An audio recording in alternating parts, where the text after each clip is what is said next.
Hello and welcome to A Star to Steer Her By episode 413. Woo. I'm Chris and joining me today are... Ames. Caitlin. Jake.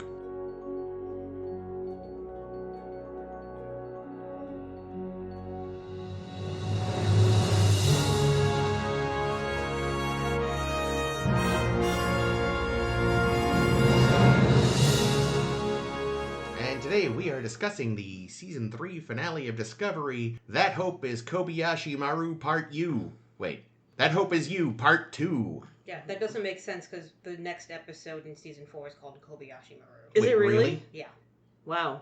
They really wanted to use that title, huh? apparently. Kobayashi Madu. See, I forgot that was the title, so I was just like, haha, I'm going to make fun of their indecisiveness. Yes, we're not doing both episodes. No. We're just doing the first one. No. And it used to be called... This is the weird thing about Discovery, is that they renamed all the episodes after they released the titles earlier in the year. The episode Sukal, which we covered a couple weeks ago, was originally called The Citadel. There Is a Tide, which was last week, was originally called The Good of the People. That one's stupid. And this one, That Hope Is You Part 2, because you'll remember, there originally wasn't a Part 2. Yeah. Was originally called Outside.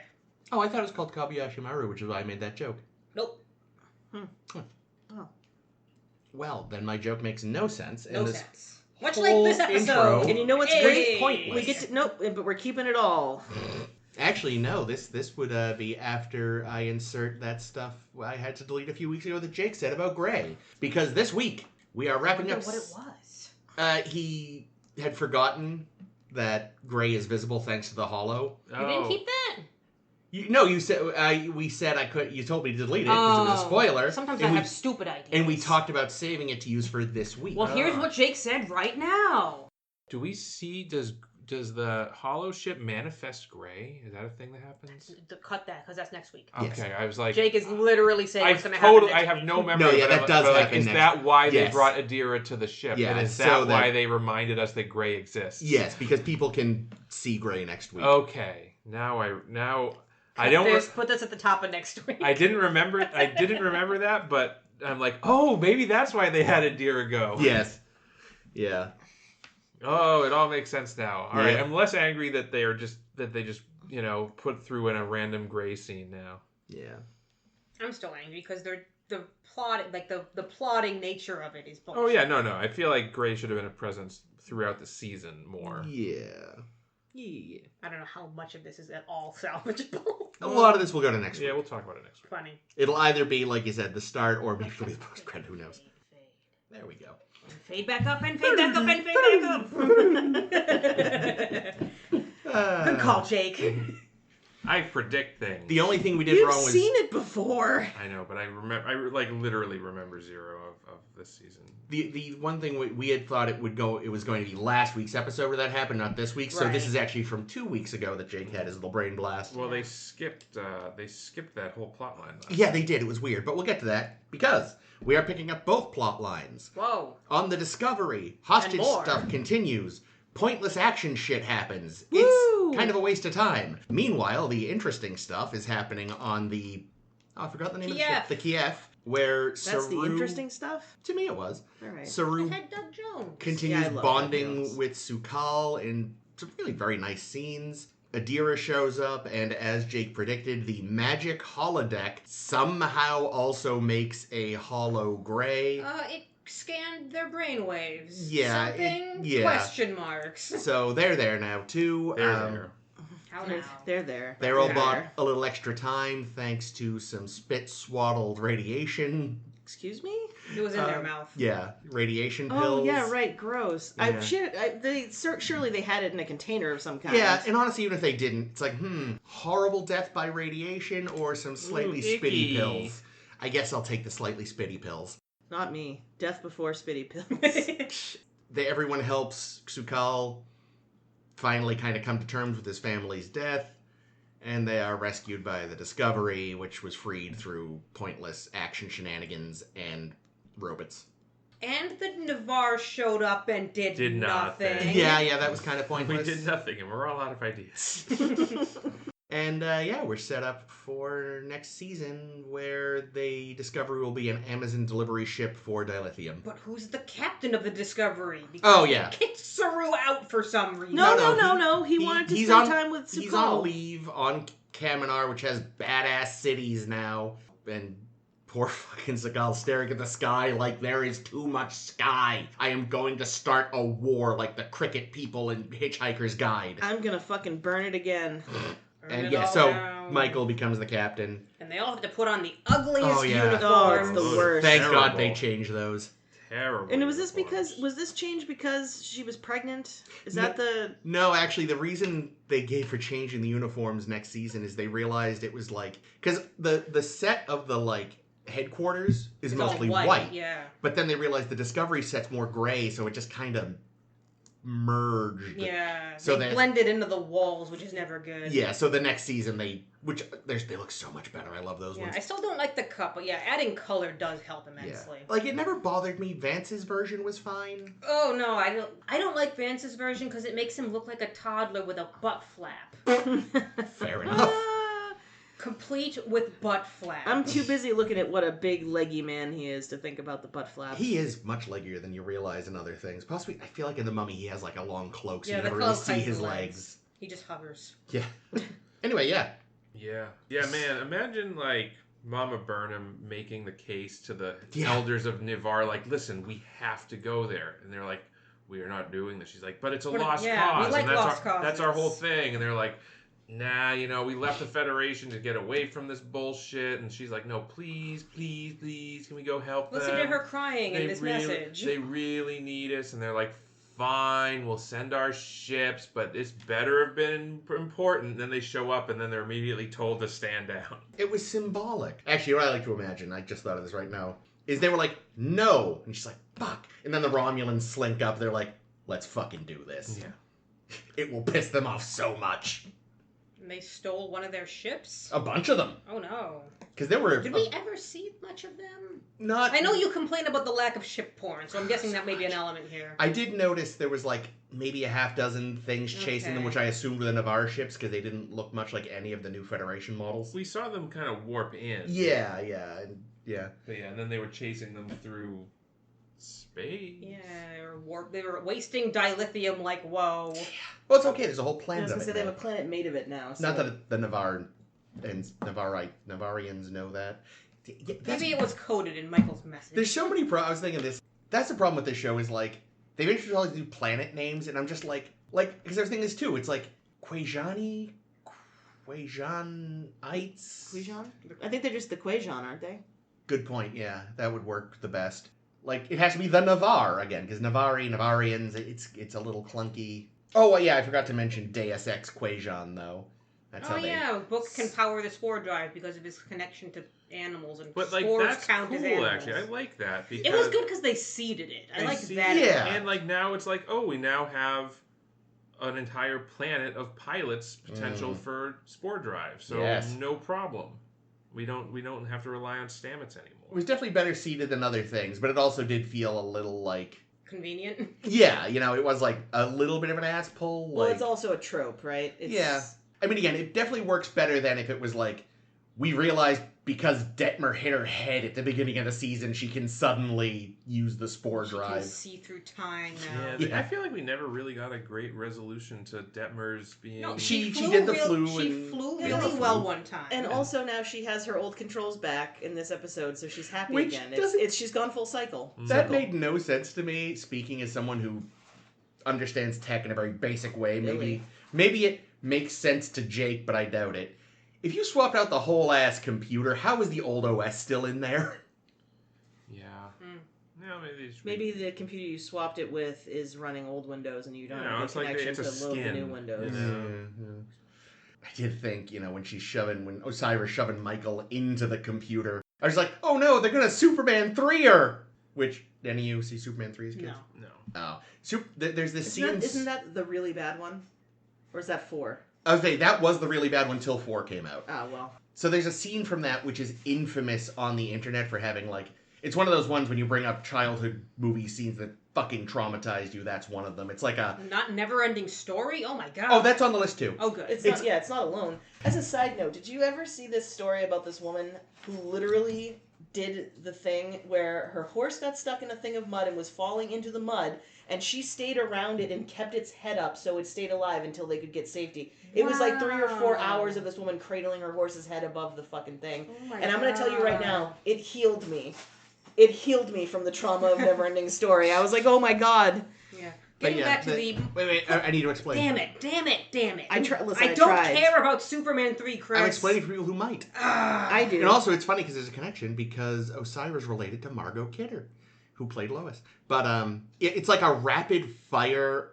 When you're a child, I'm sure as an adult it's laughable, but as a child, it's this like horrifying rapid fire, basically assimilation scene. She's like thrown into a computer and it just wraps her up and ugh. To this day, it gives me the heebie-jeebies. It's not as bad as the transporter scene, but it's up there. Anyway, the thing with the shoving Michael in the programmable matter nonsense is that we don't understand what's happening. Yes. Like, is that deadly? Like, Osira shoves her in and, like, washes her hands of it and is like, well, I'm done now. And I'm like, is she dead? Should you have... No one fucking does a double tap in this fucking show and it drives me insane. Yeah, it's like, that thing is like, they never established that falling into programmable matter was bad. I would expect it to be great. Well, they tell you, like, it's apparently the core. But yeah, like, programmable matter seems, very intelligent, for lack of a better term, or at least the program behind it is. So it's like, I imagine it knows that someone gets shoved in there to not just eat them for matter. Yeah, well, they never established what this stuff was, which meant that I didn't understand the stakes of this fight. And even when Michael comes out shooting, because of course she does, I didn't even realize Osira was dead until Michael told us 5 minutes later. Yeah, I was like, was that on Star? Because she didn't double tap. Bitches. Michael did, though. But, like, the Federation Did she? She shot her twice. She shot her twice and left. We didn't know she was dead. We had no idea if, she had just gotten shot in the shoulder. But that is classic Michael. Loves killing heads of state. That's true. We didn't know she killed her until later. No, once we find out. We didn't know she liked killing heads of state. And actually, he wasn't really. But like, we're definitely going to war with the Emerald Chain now, right? Because we have assassinated their leader. No, because as I joked a few weeks ago, she was apparently a load-bearing boss. The only Orion. Even leader. though we know from the negotiations that there was a council or something. Well, there's a quote-unquote council the same way there's other people in charge in Russia. Like. I mean, again, yes, it is stupid that the whole government immediately collapses, but yeah, that's mentioned in Michael's outgoing log. Like, the chain has collapsed. It's like, okay, sure. Yeah, it needed this one person and one this person ship. in one ship. If it had broken up into like various little like fiefdoms, like, that would make sense. I could understand. Like I think she was the glue that was holding them together, but now they're fighting. Yeah, like if she'd said the chain had fallen into infighting or disarray, but to say it's just gone is like that's a bit of a stretch. Too tidy. You feel like it would be Klingon-y. It would be like devolving into houses or whatever. Yeah, I would think, but we won't know. Though honestly, if Osira, who is the big bad, who is like the most ineffective thing I've ever witnessed on television, was like the best they had, I'm not surprised that they didn't stand a chance, you know? That was rough. I have to say, though, this episode doubled down on my least favorite fucking thing in modern Star Trek. Linus? No. The turbo the fucking turbo lift room. Nether space. Ephemeral space that's just limitless in size. And, like, it's just so stupid. It's like, we don't need to have... Like, the whole reason... And you realize in this episode, the whole reason they do it is so they can have a high-speed card chase. Yeah. For no reason. Yes. But this was someone's decision. Like, I've seen people, defend it and say, like, oh, it didn't take me out of it. It made for a cool action sequence. Liars. No. Someone made this active decision, told the designers, make this active decision... Make it look like this. Here's the design. And no one stopped them. And no one stopped them and said, it doesn't make sense. Yeah. I will say that in the years since I last saw this, I had definitely made the space even larger in my memory. It's very big. Oh, yeah, don't get me wrong. It's still huge, but, like, it had become so big in my mind that I was like, oh, okay, I mean, it's still bad, but it's not as bad as I was remembering. Yeah, when Fucko falls in, what's his name? Zara. Fucko the clown. When Zara and falls forever. Yeah, it's like, do you remember the scene? It's the final scene of Turtles in Time. I mean, similar to Die Hard, it's the same thing. My thought was Die Hard, yeah. But Turtles in Time, when they throw, like, the ancient Japanese shredder or whatever, the big bad...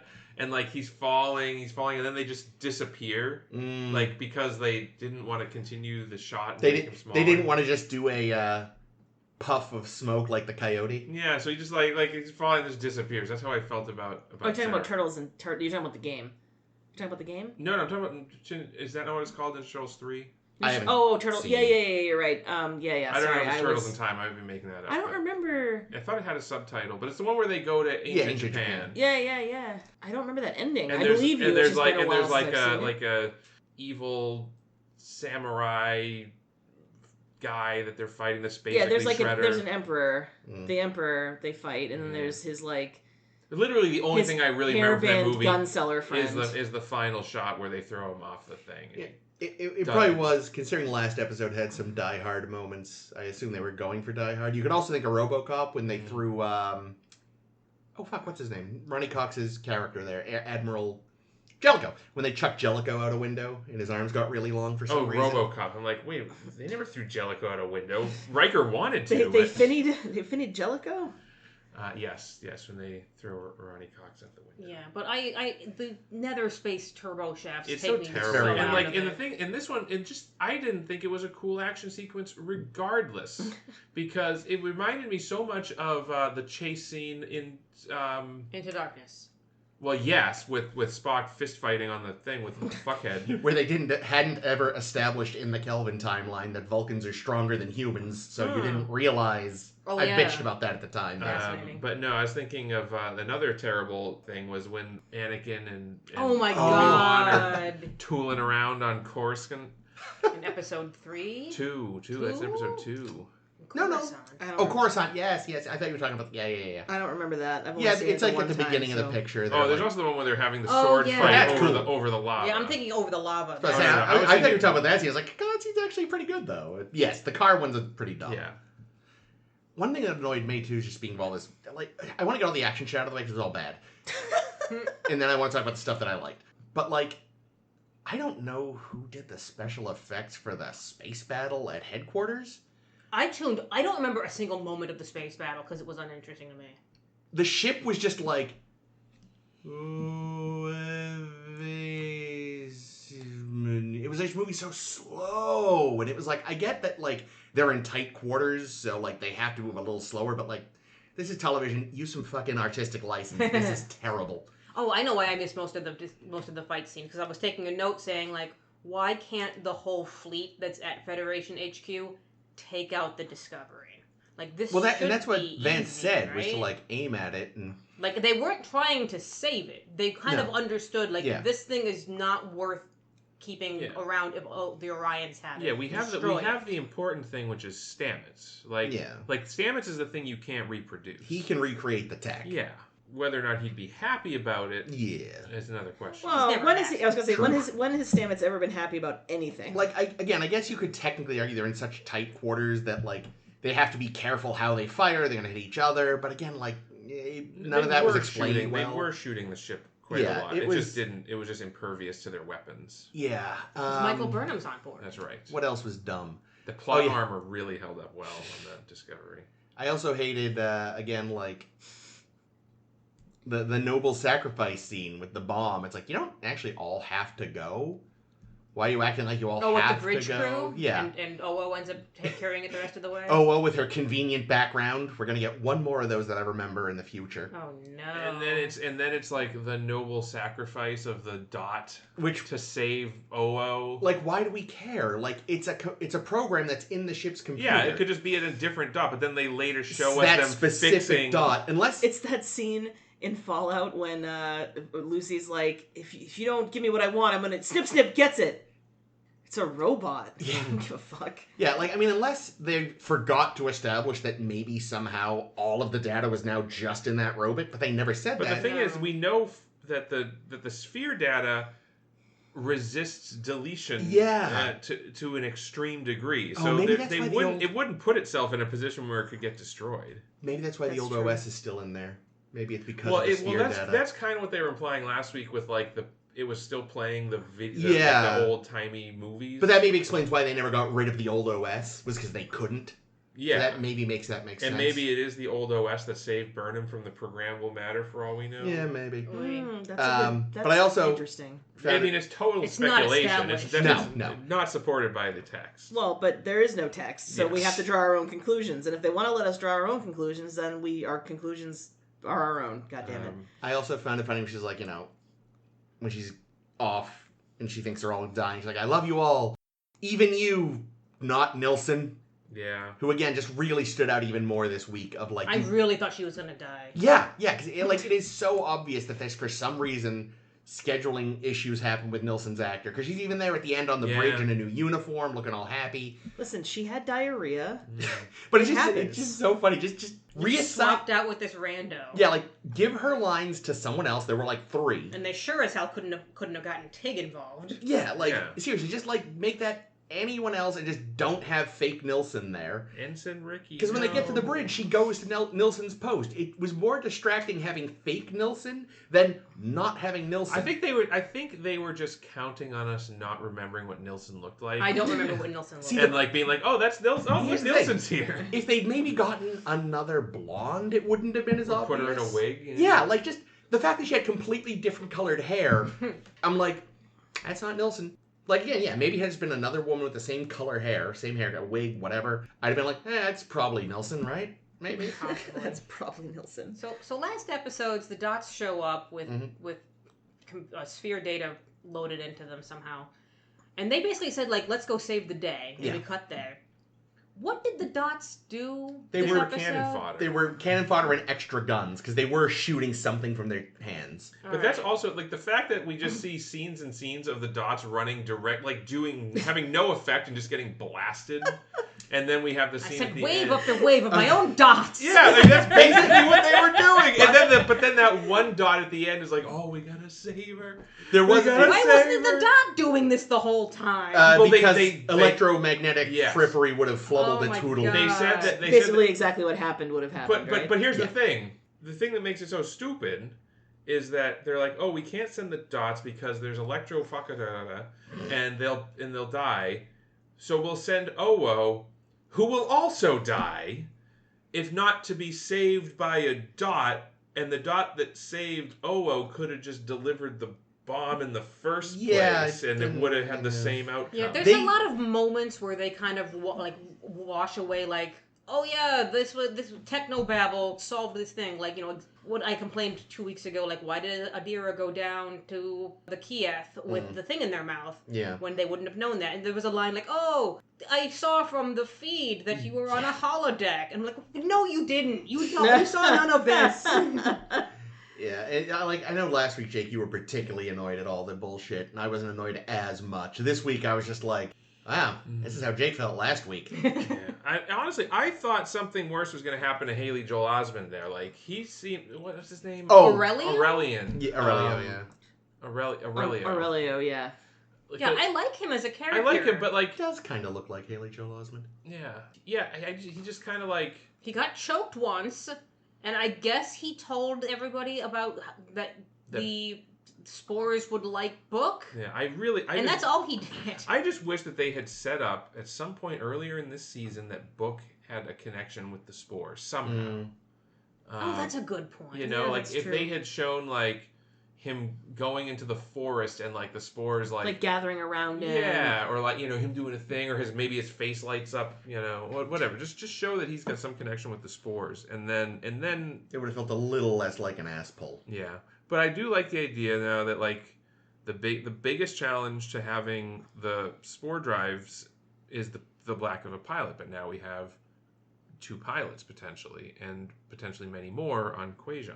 I also super assumed Aurelio died, and I maybe just I misremembered that too. Misremembering, but also maybe that I remember him not doing anything because he barely did this episode. He had a minor moral objection and realized finally, like, oh yeah, no, Saru is a bitch. You know what's kind of nice though? Like, it's the first time that we've seen someone in a differently abled capacity who, like, someone isn't actively trying to fix his fucking legs. Yeah. Nobody's trying to bone him and make him able to walk. Like, we don't know for sure if he's disabled. He said so. Oh, did he? Yes. Yeah. And they actually wrote the part for the actor because he was suffering from ALS. Yeah. Oh, The actor was? Fuck, he had ALS. Oh shit! Yeah, I didn't know he that. has sadly since passed away. Well, I did Damn. like him a lot in this. And Yeah, I, would have been nice if they gave him more to do. I give them credit for even like writing him in because they could have just cast anyone, but they liked him because he'd also, like I said, played A couple of Klingons. Cole and Cord, Oh. whoever the ones I said last week were. Yeah.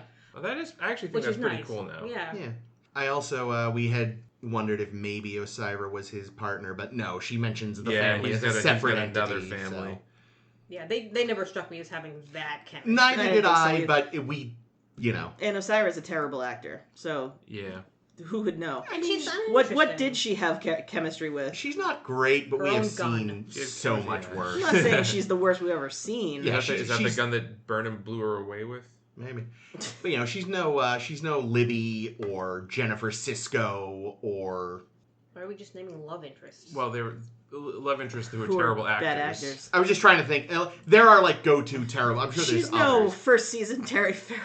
oh no! No, I'm just kidding. I mean, She was never that bad. She might be. Yeah, maybe. I know. I love her. Listen, Like, no offense. I there love were her. a couple of moments that Osiris seemed potentially interesting, but then Mm. this episode, she's not interesting at all. This episode, And like I said, a load-bearing boss, which is silly. she appeared magically in that core room, Yeah. and it's like, how did you Yeah, know to why go do they here? know that Burnham was going to go there? What were they doing? Between the like the bright white interior and the magical appearing, it's like it's the most Kelvin It's this so- series has Yeah. been. Well, plus, with just the fucking turbo lift bullshit, too. you know? Yeah, like all of that was very. You can tell Kurtzman worked on the Kelvin timeline, and it was bleeding through in this episode. How much of the constant spinning camera did you see? Oh, It did bad. so many 180-degree vertical spins. You know, honestly, I was like kind of spacing out so much during all the action sequences that I didn't catch it this This time. was mostly in like scene intros, Yeah, and like- transitions. They yeah. did it.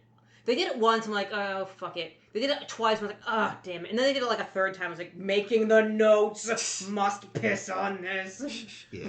I did like a lot of the scenes in the Hollow world. Oh yeah, no, that like every time we were stuck in action world, I was like, can we please get back to Saru and Sukal? Yeah. Please. Who I like together a lot. And Yeah. I realized, because I know not last week, but the 2 weeks ago when we were covering Sukal, the episode, we were griping unnecessarily about the age of Sukal. Which, That was mostly me. mostly Chris. I didn't realize, and I heard this on, I think it was the Jesse Gender video, that Bill Irwin, the actor, was 70 years old while Yeah. filming this. Yep. And that kind of blows my mind because he plays that kind of youthfulness in ways that I think were very successful. I'd liken it to, I know I've mentioned the show Silo before, when we meet Solo, who is someone who's got kind of the development of a teen, of like a younger person, and is kind of stuck in an Arrested Development, and he plays it very interestingly.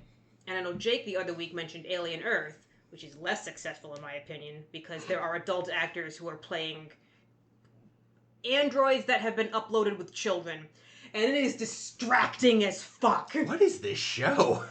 I Facebooked about this before. I thought you pinged on it. No, Kate pinged on it. Yeah, No, you did. You messaged. You commented on it. Did I? I'd already forgotten. That's so weird. It's very weird.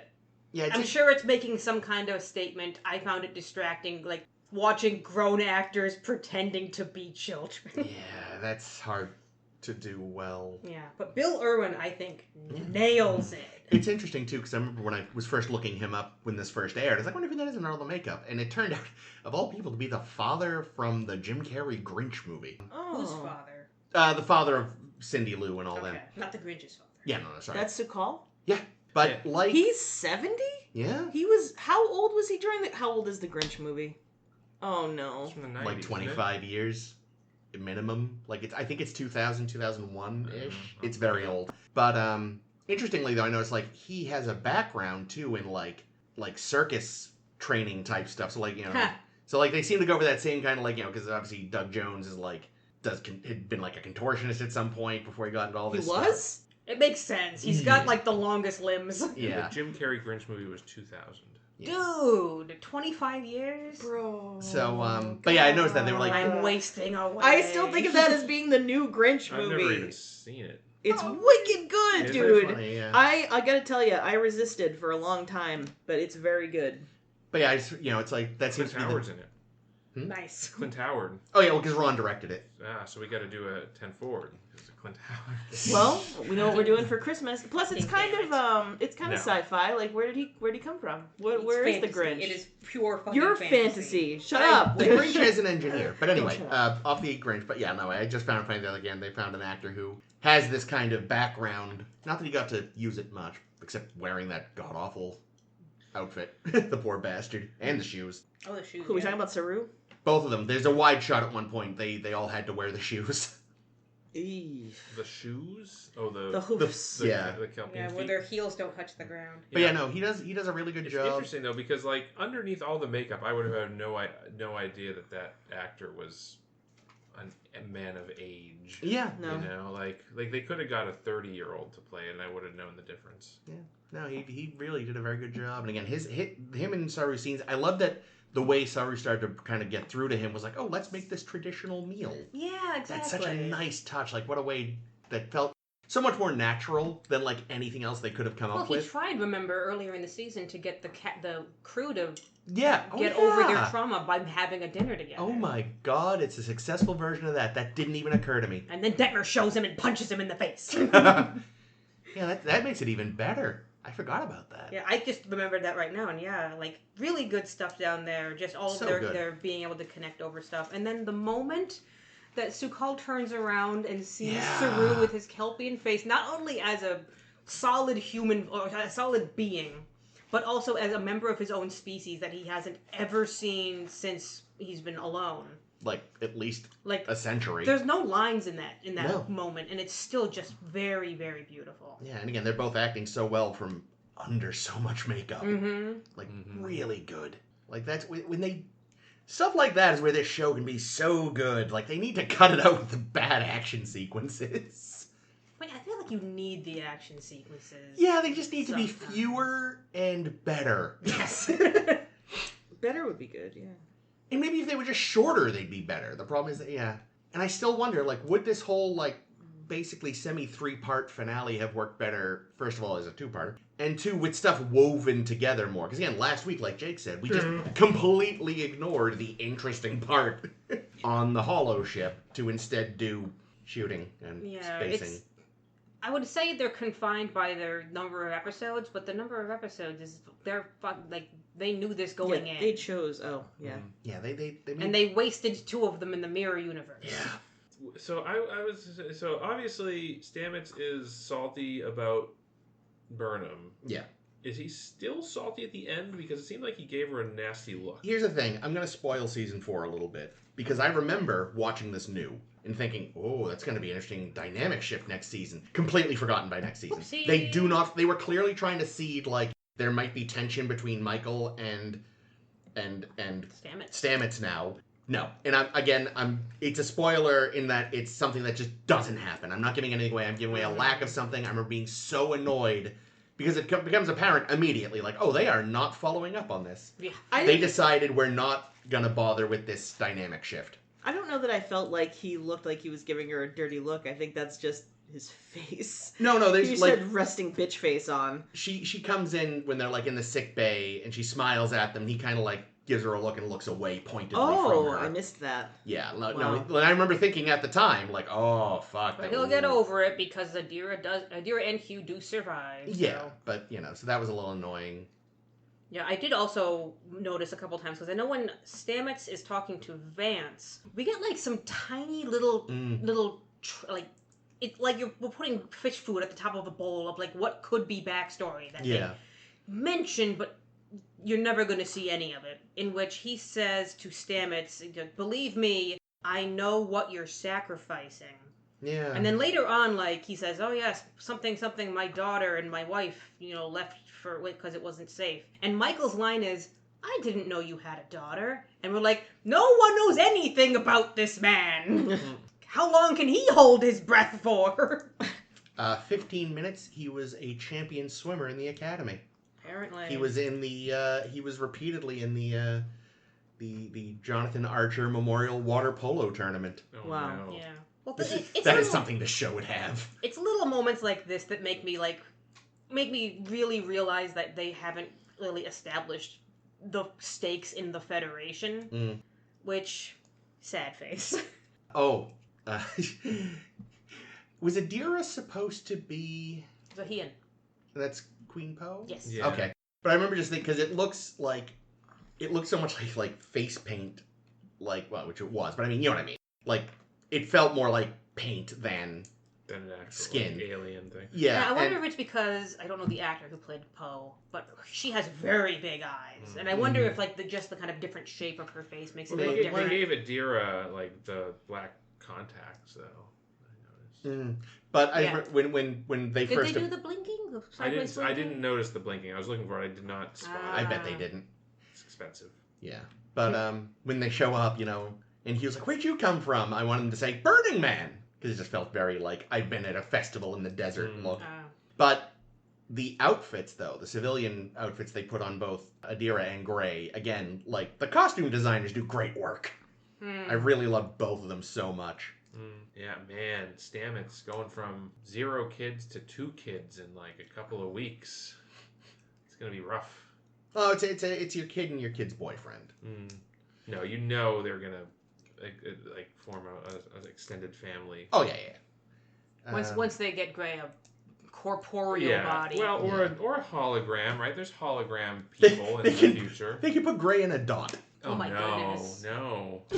And of course, and now Saru's got a son. Everyone's just adopting people left, right, and center. Yeah. I mean, I guess that is a big theme. I think of Yeah. this season and this series in particular is Your found family. Your found family. So I think we were giving Stamets shit about saying I have a kid, and I'm like, yeah, I guess I can see how that works. It's just have you talk to the kid. Yeah, you got to talk to. Have you confirm that with the kid? Nothing wrong with taking them on, but make sure they're okay with it. Yeah. But yeah, found family, especially again, it's always sort of been part of the show, but it's so explicit this season. Tying into the larger idea of the necessity of connection. It took, which we get spelled out for us by Again, Michael yeah. and Roddenberry and Vance, all in long narration bits. which again, it was there was something a few weeks ago. Oh yeah, with Giorgio, Okay. we had always talked about it was nice that they didn't explicitly state, but made it clear through the acting, that neither one could really accept that the other. Oh yeah, when they show don't tell, it's good. And then in that episode tell. they told it, and it was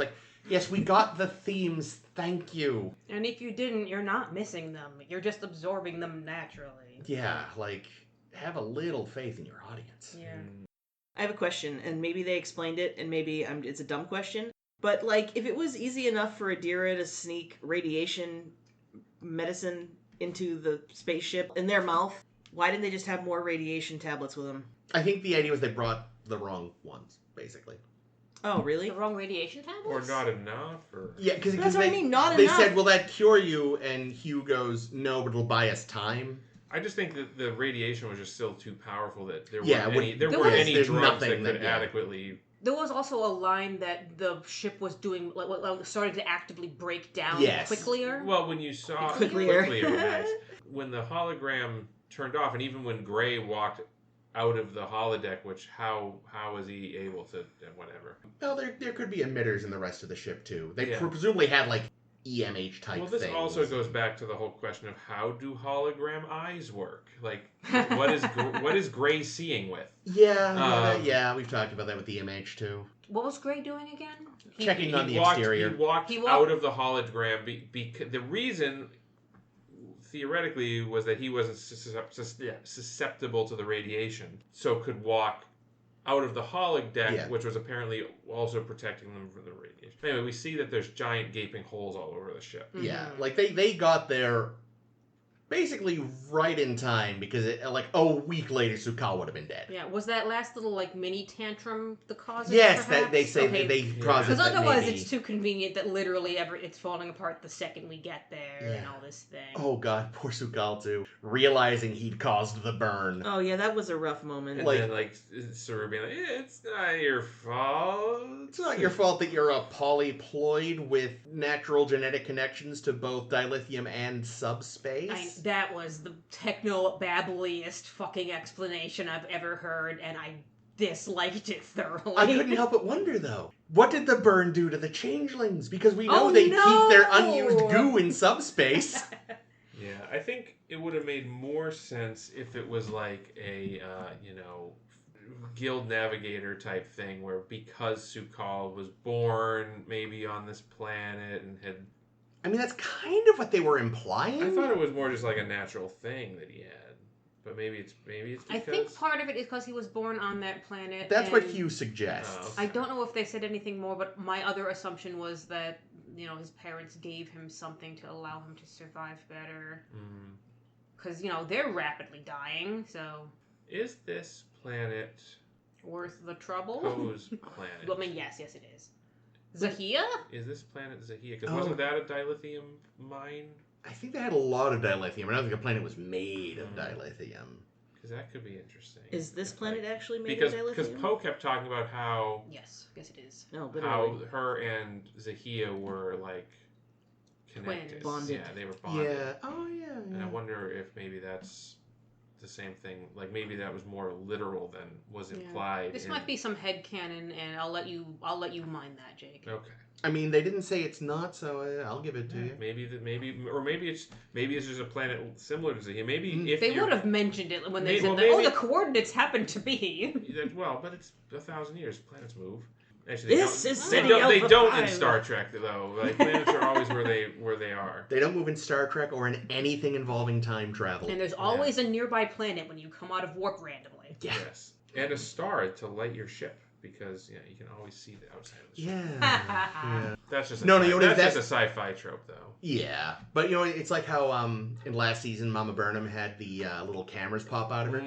They have little spotlights pop out of the ship that we just don't see. The little drone spotlights. That's what it is. That's what the dots have always been. But maybe there's a more literal interpretation of Poe's thing. If we assume that if there is a weird connection, biological connection you can form with dilithium, and that's both what Poe had and what Sukal had. Yeah. My thought when they were saying, like, oh, we found a way to mine this planet. And they were like, yeah, we found a way. Don't worry about it. My thought is they just have a ship full of millennium-old EMH Mark 1s that have been reprogrammed for mining. And they're shoving them down there. Whoopsie. Go to it, you cantankerous fucks. Starfleet is getting back to its roots here with dilithium mining being the number one thing. Mineral rights, man. That's at the true heart of Star Trek. Bringing it back. And it does feel like, now that we're tangentially related, but feels like hologram rights haven't moved much since the Voyager days. Like, if anything, it just seems like they've made the holograms dumber, so they can't ask for rights. I think they said, no, these ones specifically we're not making to allow to be sentient, so fuck them. Yeah. Wonder, we know that the Doctor... Moriarty weeps. The Doctor's gonna be in Starfleet Academy. I wonder what he feels about that. But, I do feel like... Oh, that's a good if question. you have... We'll have to see. Because they must have actual synthetic citizens by now, right? We haven't seen any. We know that the Doctor is a person. We know that Data and the other Soong-type androids are people, but apparently that's not a thing anymore. I think we've talked about century. Before that, they seem to enjoy having their cake and eating it too, where it's like, look, we'll let Data be a person, but we're not making any sweeping judgments about all androids. Yeah, but you'd also think that if, let's say you have sentient hologram citizens like the Doctor, I feel like they would not be okay with the continued creation of holographic slaves. You would, yeah. Which is basically what a lot of these other ones are. So if anyone listening hasn't actually seen Picard season 1 yet, I'm about to talk about stuff from the very beginning of that. Jump ahead a little if you really care, but we do see it because this would in the real world. Season 1 of Picard had already premiered, right? Yeah, all of season 1 of Picard has happened. Yeah. So, at the beginning of season 1 of Picard, we find that they have started mass-producing Soong-type androids, and they are just slaves. Yeah. They keep them in fucking container boxes until they're needed for work. Hello, plastic people. Yeah, so it's the Federation is really bad about giving rights to artificial beings. Yeah, and that's a major plot point of season one of Picard. Yeah, but one of the better plot points of season 1. Yeah. But I think by the end of it, they're still just kind of like, yeah, fuck those guys. Like, it's never truly resolved. Right. Well, it's Well, And it's it sounds because like it might still... They move the goalposts a lot. Yeah. Where does sentience actually start? Yeah. And like Data's on this side of the line, but they keep on being like, okay, but these guys are kind of like against the line here, or we'll program them so that they can't reach the line of sentience. What about the exocomps? Exocomps, yeah. I mean, that was the whole point of that whole episode, was that these things that are basically tools, or that we look at as being tools. I think of them as more like pets. But yeah, no, like I said, I think the Federation, one of their dirty little secrets is that they will do their level best to just not give rights to artificial life. We'll jump through every hoop we can to classify these things as toasters. Yeah, it's like if someone kicks up enough of a fuss, we'll give it to them specifically, but Yeah. This will be a good conversation for Picard season 1, though. Yeah. Yeah, this one, it's like, here's a question. So, Michael has Osira in the middle or beginning of battle, somewhere in the first 10 minutes of the episode. Yeah. Call up Vance. I'll get them to stop firing on you and let you do something. This. And Osira agrees, like, okay, since we have nothing to lose. Jesus. Just met, I think, right? Michael is the most persuasive person in the whole fucking galaxy. Michael and who? Osira. Oh, Osira. Like, I think at most she's heard her over the radio up to this point. How much did they speak during the sanctuary? Who knows? But then Michael calls up Vance and is like, don't worry. Everything's going to be fine if you stop firing on us. And like, does Michael have a plan? I thought there was going to be She doesn't seem to have a plan. I thought there was like going to be like a secret code or something. Yeah, minutes seem like hours or whatever. Yeah, but no, it was just just let us go and I'll deal with it on my own. I'm the main character of the show. I will handle it. Which like was a terrible thing because if she didn't take advantage of their carelessness, she would have been she wouldn't have been able to escape with Book. Like their whole point was that she was like, "Oh, I raised the force field in sickbay and we managed to escape." Yeah. But if they had been more careful and not let her do that, which again, considering Osira, like I thought the only computer system that wasn't taken over by Osira was the video playing old-timey movies. How did the force field in sickbay still work? It happened automatically. Computer. And then it's like in Magic to make the sanest man go mad. It was not something that they realized was going to be important, so they didn't bother, and that's how we called Stella. Okay. Stella shows up with the Vulcans and Romulans, and you're like, oh yeah, you have nothing to do here. But yeah, man, and that that fucking chase scene is just so stupid. I hated it. I also hated that like we're seeing there's so much activity going on in the nether space on the ship. Like there's lots of other turbolifts zipping around. Like who else is on the ship that's taking turbolifts? All the Orions are just going on. There's like, I love riding this thing. It's the dots. Go ahead. No, it's the dots. It's Linus. It's just Linus, but here's the thing. This isn't the mess hall. Osira's already shut off life support to all but the top 4 decks of the ship. So where are they going? Where are they going? Do the turbolifts just are constantly on the move so that they can be wherever they need to be? Why are they even there if they have like? Yeah, it doesn't make. We see. I mean, I guess it's because it's Discovery, it's an old ship. But do the other Starfleet ships even have turbolifts? Because we see in the previous episode, Vance and Willa walk into a transporter and then keep walking out of it on another floor. I had that note last week and forgot to bring up how stupid that was. Oh, I hated it. It did look dumb. Stairs, motherfucker. Yeah. As I know I've brought up rapport before when they over-egg the tech. There's that story of like the pilot of TNG when they're like designing this big archway that Wesley was going to walk through to dry off. Oh yeah, you tell this story so often. Yeah, and Roddenberry's like, give him a towel. Yeah, that was a give him the towel moment. Like, I get that you're trying to make it do a show not tell. Like, this is just how ordinary all this tech has become. But like, stairs, please. That's overdoing it. What happens when or just as one of those tiny, like small lifts that go up and down? Yeah, like from the engineering rooms. How about an escalator? What the fuck? Oh, speaking of engineering rooms, Why does ejecting a warp core send it down a tunnel that it's not big enough to fit in, so that it can bang off the sides and potentially get stuck during the ejection process? Fucking what? Also, there's apparently no engine room now, because the core was just in a void. Yeah. Everything's a void. There's too many voids. Explains why Tig's never around. She's gonna get into a spacesuit and rocket over to the warp core. The size of Discovery is very inconsistent. Like, it shouldn't be as big as to have. Like, there shouldn't even be a tunnel as long that we see that the warp core's falling through. Yeah, no, not at all. Like, that's true. She's a very flat engineering section. Right, that's what I'm saying. Like maybe... No, it's traveling horizontally. But it wasn't. The whole it wasn't because we saw it come out the cloaca on the bottom. It did a flip. The cloaca. It did a flip. It almost did. Oh, God. Yeah, so weird. Yeah, and then we end the episode. I'm going to jump to the end, because God damn it. And granted, sure, Michael should be a captain. Does she have to be captain of the Discovery? Pass. They didn't want to have to design a new ship.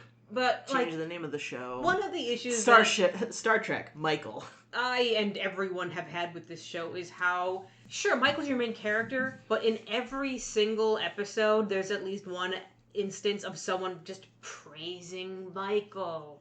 Like, it's like those scenes where you see of like Trump at the conference table with all his underlings, where they all go around and just wank him off. They're like, oh, what a great job you're doing with taxes. Also, your penis is huge. Yeah, and Vance is telling Michael, well, I didn't agree with all the ways you went about things, but even I have to admit that you got results. And sure, we demoted you earlier this season because you did You're a loose cannon. because you don't follow orders or do the things in a Federation way. But you know what?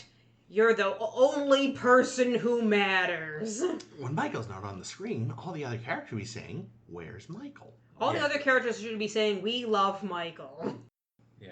I mean, it is, and the show, I think, is unapologetically the Michael show, and that's fine, but... And then they reward her for all the bullshit she right, like, that's the thing, it's like, it's okay to have a show that is focused on one main character, and, but to make that main character always right, always... Even when you discipline her for something, right. you're still, as the audience, thinking, this was a good thing that she did. They set it up in the very first, I guess the third episode, by having her be disgraced. Like the whole introduction to the character was like she fucked up. In the first season. In the first season. Yeah. And then and that's kind of interesting. It's like, okay, you have this disgraced person who redeems herself.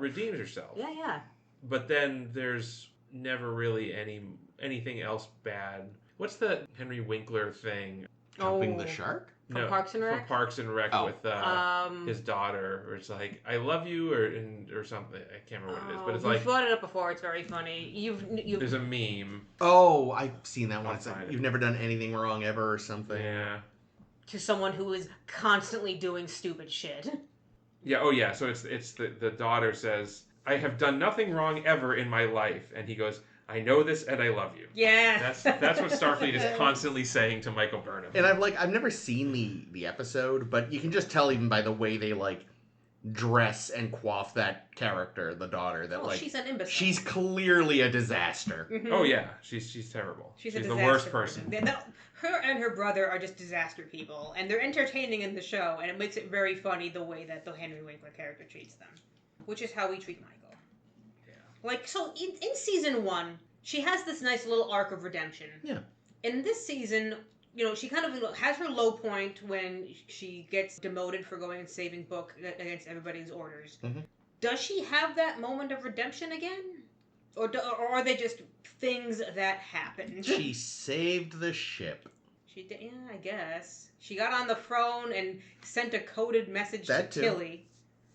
Oh, I think it's her ma, but yeah, Tilly, her ma... She made some phone calls. Oh, yeah, so I guess they did kind of do an hours will feel like days. Sort of, with the Tilly thing, but it was more just like it wasn't as clever. It was just like an inside joke sort of thing. This is something that we did in the nacelle. Go to the nacelle. Oh, the cow. That was kind of a clever thing. Yeah, it was. So the nacelles are detached? They're detachable. I think they're connected when you're at warp. Oh, is that true? I Okay. think that's what... From what I understand from reading the synopsis of this episode, the nacelles were attached and them going... And Owo going in there and... Blowing up. Putting some kind of device in there knocked the nacelle off, which took them out of warp. I just thought it like misaligned it or something, so the warp field broke down. Here's the thing, even if it wasn't connected, she just walked into a magic transport chamber and popped on the other side. True. Like the stairs. Yeah. But goddamn, those scenes with Doug Jones. Yeah, Doug Jones made up for it. Those are great. For some reason, based on like other commentary I've been hearing about this season and how Saru doesn't end as the captain. Michael ascends to captaincy. I, for some reason, misremembered, as I'm doing a lot this season, him getting demoted. And really, it was more like it was his choice to go to Kaminar with Su'Kal and help him, which is nice for him. Yeah. It does mean that when he comes back, presumably in season 4, and I remember even less of season 4, so I forget what even happens with him. That he and Michael are not gonna be like joint captains. That's not a thing. So that's kind of sad because I grew to really like Captain Saru. Yeah. And his very level head. Yeah, I think that's kind of what happened was like they realized people really liked Saru, so they kind of beefed up his character, but then realized, oh wait, we've now got 2 captains. Fuck, what have we done? Right, because it's not like you can be on a different ship because then you have like twice as many bridge crews to ignore. I was about to say what's It's like, God damn it, I can barely remember the names of the people you never say the names of already. I can't add 5 or 6 more. Actually, we'll assign them numbers at the beginning of the season. Actually, I do remember names. I always forget which one is Bryce and which one is Reese. Well, it's their fault. They're making their names sound so much alike, you know? True, you can't really be held. You can't be held responsible. All right, jumping into kind of our final thoughts, blogtivity, stuff that you can read about on, hey, the Tumblr, where you're definitely following us as well. I remember when I first watched this, thinking this is my favorite season because I really thought the burn was interesting. And now that we've rewatched it, I'm not sure that's still true and that I like it more than season 1 anymore. Because I felt mostly let down by the conclusion with like the burn being kind of Magic, yeah, and not at all seeded earlier in the season, really. Like, Su'Kal comes out of fucking nowhere that this is a Kelpian thing. Yeah. So, what do you guys think? Because we're gonna talk season overall and jump into it some point somehow smoothly as we do our highlights and lowlights of the season. I'd say for me a highlight definitely was, as I've said repeatedly the past few weeks, just everything Doug Jones did in these last 3 episodes. Oh, absolutely. Like, his whole arc, his acting. Doug Jones is the MVP every time, I feel like. He's great. Getting him out from under the makeup for 5 minutes. Just nice, because he's such a handsome face. I love his face. Yeah. Yeah, he's super solid. Yeah. I like a lot of the kind of ideas they set up with this season, like the fractured federation. Like, that's cool, right? You know, because a lot of time has passed, so things should be different. Yeah. And this idea that things have, like, the Federation that we knew has kind of broken up. Yeah. And others kind of in survival mode. Yeah. That's an interesting idea. Just the fact that they jumped to where they could have a clean slate for this season. Yeah. Because I remember last year, one of my highlights from last season was jumping to the future in the last episode. It, like, opened them up for a lot of possibilities. And they kind of did capitalize on that by making the Federation so differently organized. Yeah. By putting them in this scenario that allows for actual storytelling instead of just the status quo. Yeah. And I feel like, you know, they resisted the I think, obvious urge to be like, all right, things have been bad, so now the Federation, you know, they could have just gone with evil Federation, but instead they just went with, like, timid survival mode. They're on the defense. Yeah, which feels like, yeah, that's a way they could go that is believable, but also less obvious than just they're bad, which would be kind of lazy, in a way. Yeah, related to that, as something that could have been bad and ended up not being bad, Admiral Vance was a highlight. Yeah. I liked him. Great. Yeah, again, like I said, I remember, too, the first watch 3 years ago, like, spending most of the season being like... waiting for him to be bad. Because he's an admiral. It's Star Trek, you know? But it's like, oh, no, he's a decent one. Okay. Yeah, and Oded Fair does a fabulous job with it. He is the world's most exasperated dad. Even though we didn't realize he had a daughter until this episode. True, it all makes sense, doesn't it, in retrospect? You're like, oh, of course you have a daughter. Because you're a dadmiral. Admiral Dance. Speaking of new characters who I enjoyed, I really like Book. Book's Oh, great. yeah. I Book's like great. Book. I Book's like the good. actor. I like the way characters presented. I love him Yeah. and Burnham's chemistry. Oh my Yeah. god, they're so good Yeah, I together. think- Yeah. Better than I mean, I guess he sort of fills the Ash Tyler. He's almost that a came out. security That came out officer. weird, didn't it? But in a way, right? Like Still in the Ash Tyler hole already. Oh, that's what you meant. Don't know. That's not what I meant, but that's how it came out.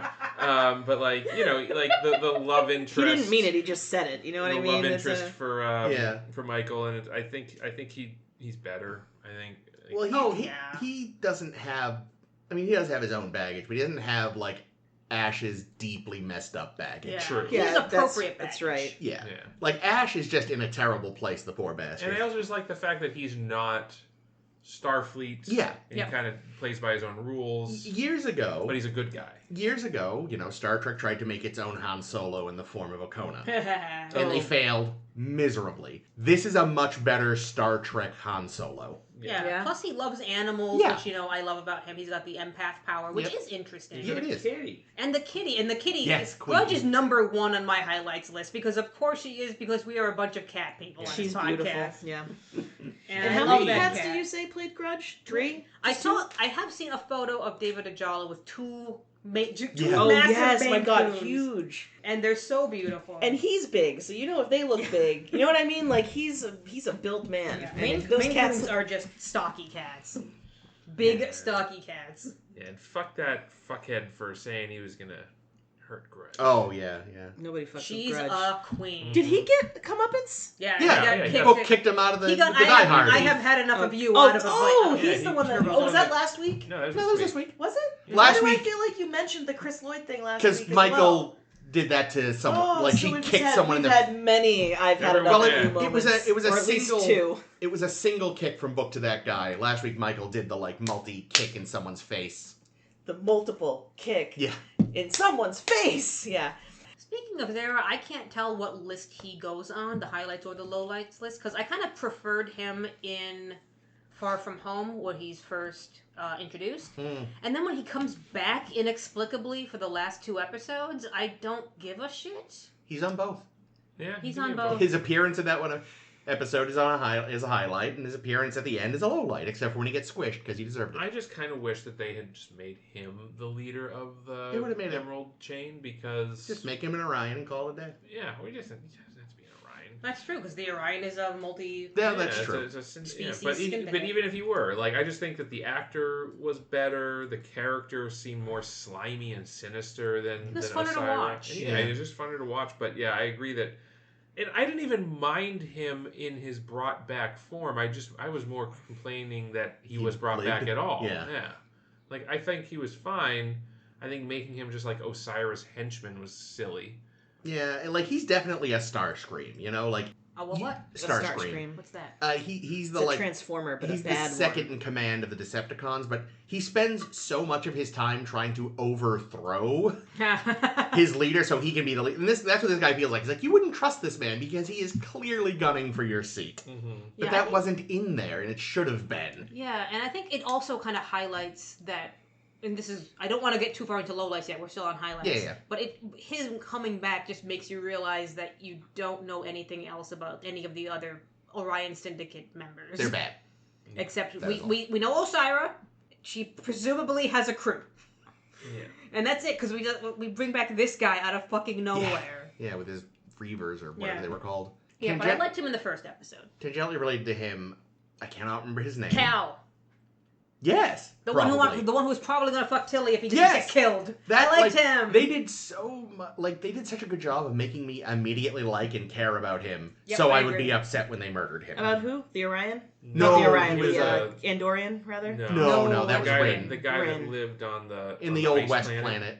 Yeah, Old West. He was in that bar and he fixed a thing for Tilly and they flirted and it It was was like cute. Did I episode not 2. watch? This was Did I miss? Was I on that episode? I feel like I maybe didn't this see was that episode 2, I think, of the season. I actually want to say, just as a general highlight, the first 2 episodes of the season, I felt this season started really strong. Yeah. Mm-hmm. With Yeah, the it's first true. episode being Burnham and Book meeting and their little adventure, and Yeah. then Yeah. the second episode, the ice planet, Yeah. Old West. Yeah, it definitely started off with a pace that made sense. Yeah. I don't know if it kept it because it got a little wobbly. Any serial television, like the pacing gets fucking wonky. Yeah. But it definitely started off in a way that you were following along the story. Yeah. We start with the Burnham story. A year later, the others come. That makes sense. We kind of follow it along for a while, and then it goes kind of haywire.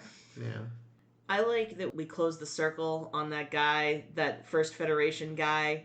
Oh, Sahil! Yes. Oh, yeah. I liked him. I forgot to mention that. I love his little cameo at the end. First Federation guy. You Yeah, mean Baylock? Yeah. That's, we closed the book on Baylock? I was like, that's why I was confused too. I was like, Sorry, no, I meant Yeah, this yeah. season. Yeah, I know. Yeah, I like that he came back. yeah. And as much as I know that we were saying that like it wasn't all wrapped up in a way that was like very satisfying, but I do find like the emotional wrap up to be satisfying at the end of this. So I actually did like, you know, the found family of the Culber Stamets family having their thing.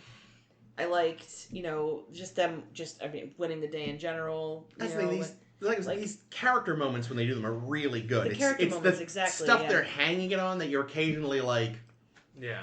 it was kind of an afterthought, wasn't it? Yeah, it's like they kind of skipped some build up to get to there. Yeah, yeah. Like, And again, suddenly Adira is Stamets' child? Okay, sure.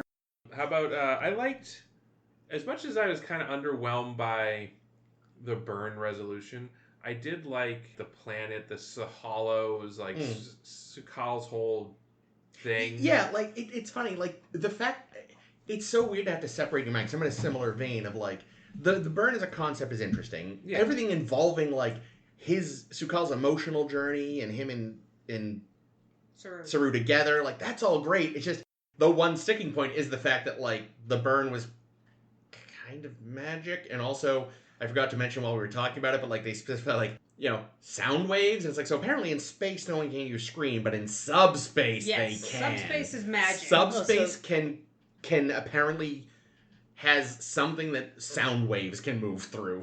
So in fact, Sukal is Starscream. Yes, literally. That's good. I like the idea of Nivar. Yeah, that's great. That was love pretty that. cool. It's like kind of the nice that unification. it finally, I mean, it's still in process. Too bad seeing exactly how shaky it was after like one meeting. Yeah. Was that this season? Yeah. Wow, this season feels like it's been going on forever. I got one that's good. Mirror Michael is a highlight. Yes. As much as I do not like Mirror Universe, Mirror Michael nailed it. She single-handedly saved that episode. Well, that's it, because when, again, they gave Michelle Yeoh? Michelle Yeoh some moments to act really well. But, like, again, as I said when we talked about it, the writers forgot that the Mirror Universe is supposed to be ridiculous, but Sonequa Martin Green did not. Yeah. And she was just like, I am full 60s camp evil, and so good. And jumping off of that, I really liked Saru and the Empress's like sort of relationship. Saru. Mirror Saru, yeah. Like it's you know, it's nice that like if the one thing that like Giorgio could learn how to do was be like decent to Kelpians, it's like okay, I'll take it. She took Ganglia off the menu. Yeah, that's a you know. Yeah. Too much. What did she do? Carbohydrate? No, cholesterol. Yeah. Hilarious. And it also actually, in a way, too, like feeds into that nurturing aspect of Saru later. Like even though that's Mirror Saru, if my hypothesis is that the worst you can possibly be is how you are in the Mirror Universe, then Saru is always a very nurturing and good I love that character. And even in the worst place, he's still Saru. I mean, he did fucking. My god, he like power slammed somebody by the face. Power slam is a good word for it. Yeah, he like throws Culber into the floor. I think power slamming it's a wrestling move whereby I think you grab them by the neck and chest and just like that seems to be what he did. That's right. Yeah. What did you guys think of Tilly this season? They reeled her back in largely, which was good, because I know we complained like last season they kind of, because for like season 1 they kind of like reeled her in over the course of the season as she like gained confidence, and it made sense. It tracked. And then she got, like, self-consciously quirky a lot last season. I feel like this season she was pretty good. There was a couple of moments where they showed her just being fucking competent. Yeah, when she was business Tilly, she was all business Tilly. I like that. Yeah, I love business Tilly was the way to do it. And I do think they actually did a good job building that up. Yeah. Because I remember it like taking me by entirely by surprise when she was first officer, but you realize in retrospect like, they had the seeds of Saru seeing in her the qualification for having that role. Yeah, Exactly. In like little things she does. Yeah. So like that for her, and I even kind of liked her, controlling the ship when Saru was down on the Kiev. Yeah, she did the best she could given the really shitty circumstances. She was in a no-win scenario. She was in her own Kobayashi Maru. Yeah.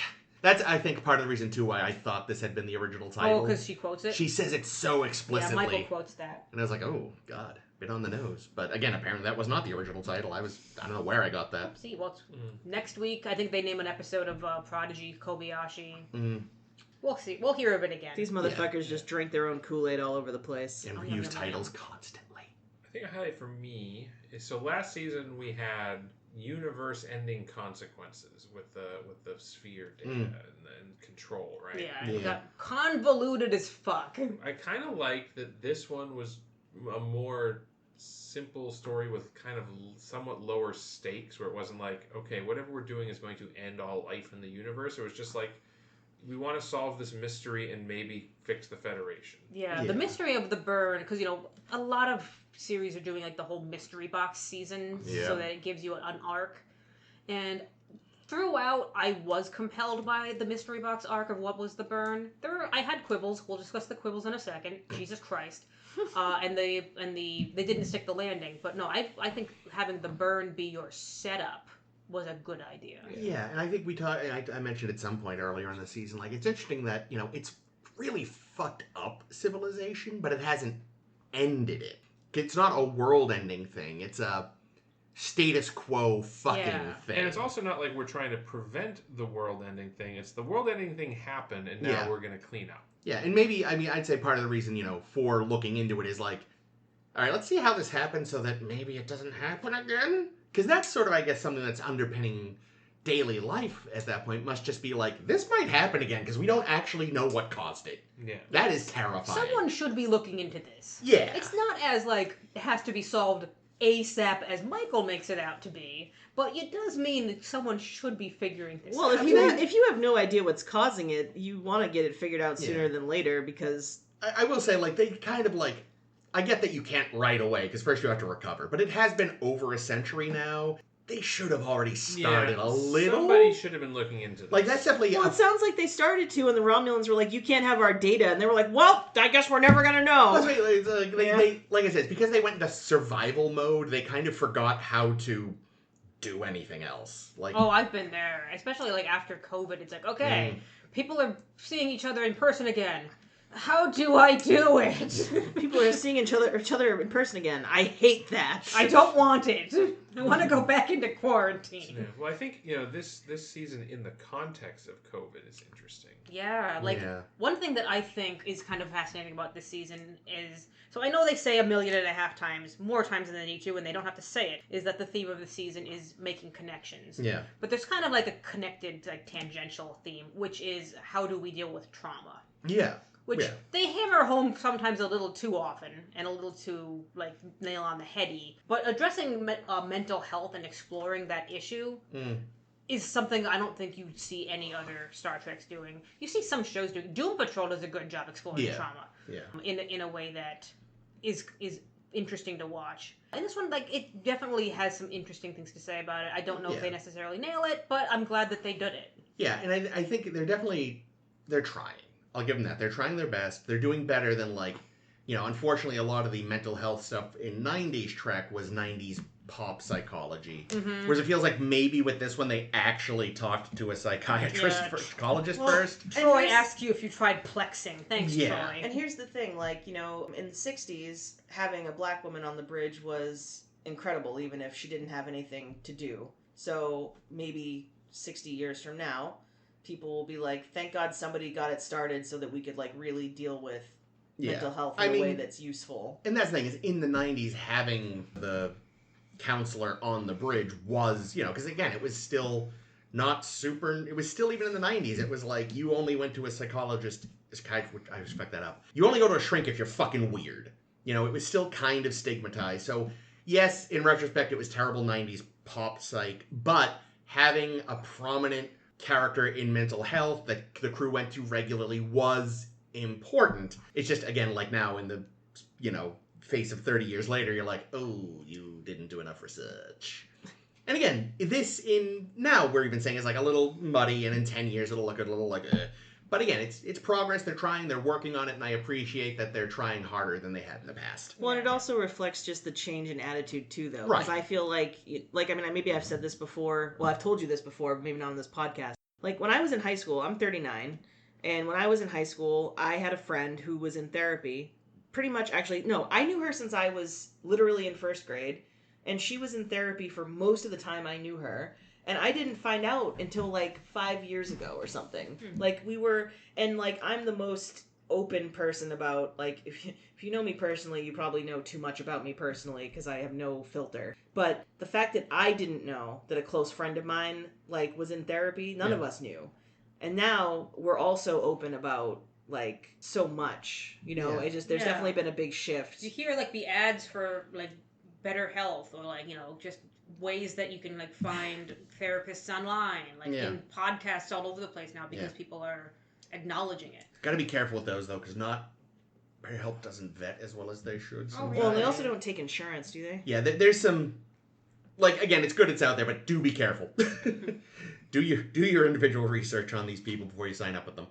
But just the suggestion. The fact or that like it's having something available for people. Yeah, knowing that something's available, like having like Small Town Murder doing ads for BetterHelp. Yeah. You know? Like, because I don't want to like make any sweeping statements, but I think that if you really like true crime, you probably could use therapy. Oh, yeah. And I say that as someone who fucking loves true crime, and I always have. And you know what else I've always had? A need for therapy. So I'm not throwing stones at anybody, but I think that that's a winning combination. Anyway, I don't know. I'm sorry, I've gone off a tangent. That's right. But like, it's good. It's good, even if it's not perfect. It's good, and I appreciate them for it. Yeah. Season 3 of Discovery, though, huh? Yeah.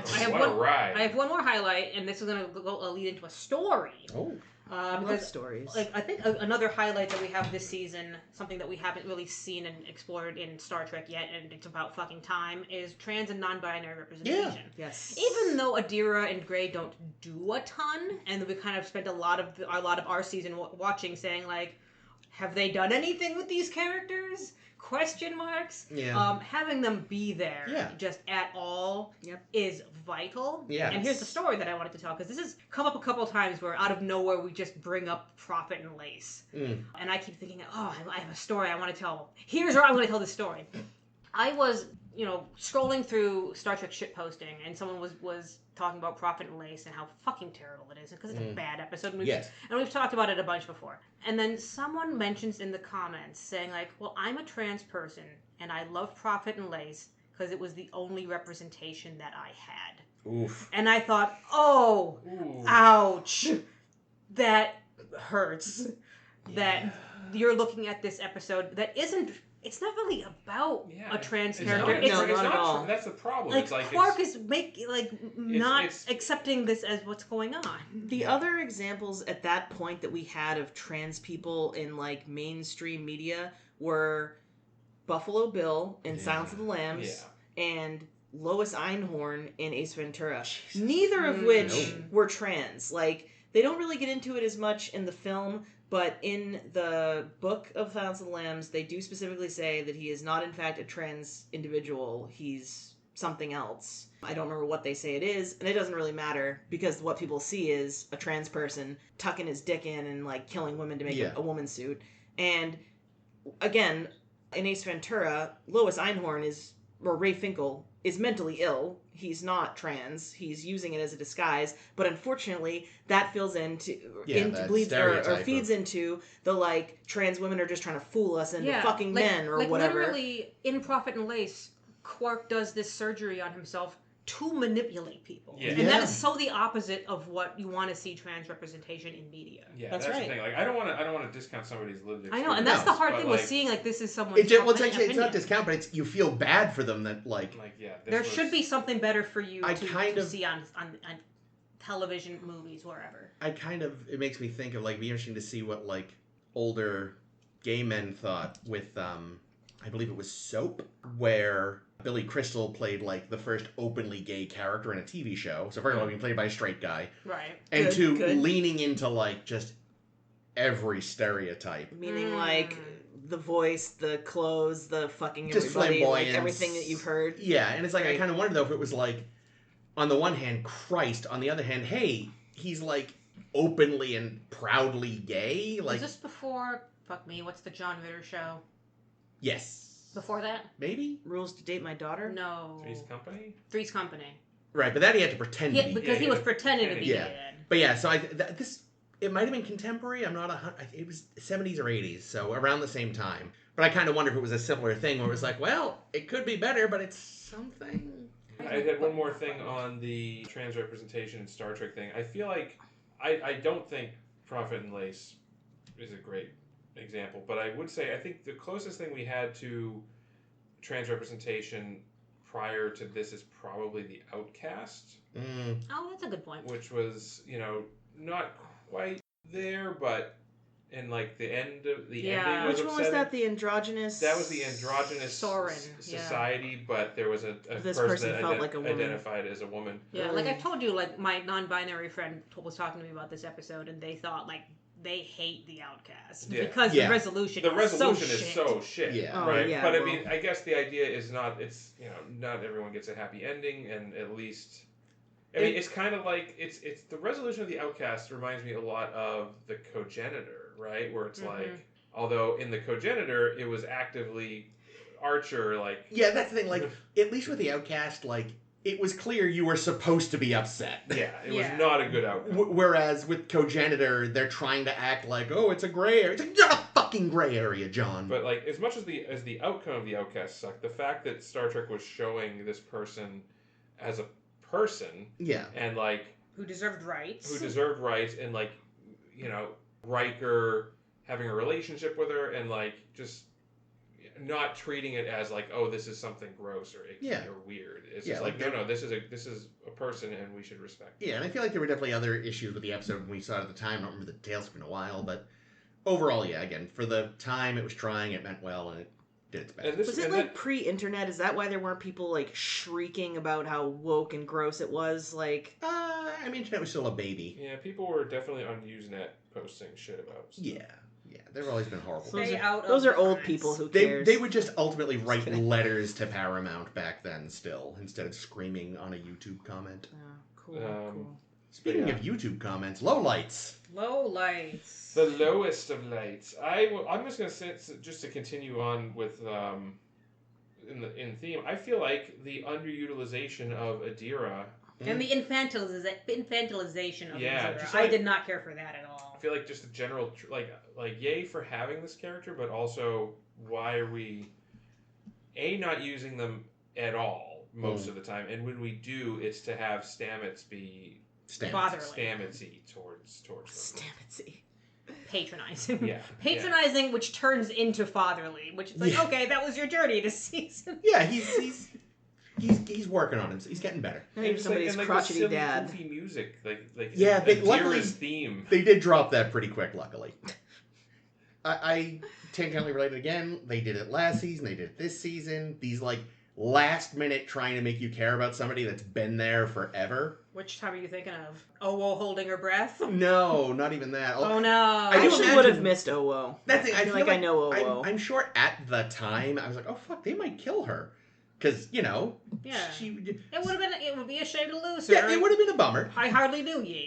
But I definitely knew her better than I knew. Oh, Nan! Nan, thank you. I Couldn't- entirely forgot Nan was here. Yeah, they decided to give her some background before Oh. not killing her, but Sending having her her sit off. on a seed ship for a while. It's like, okay. For pretty much the rest of the series. Which, and again, like, it's such a counterpoint to, like, My people need me. Yeah. Literally how they got rid of her. yeah, that actually was her excuse.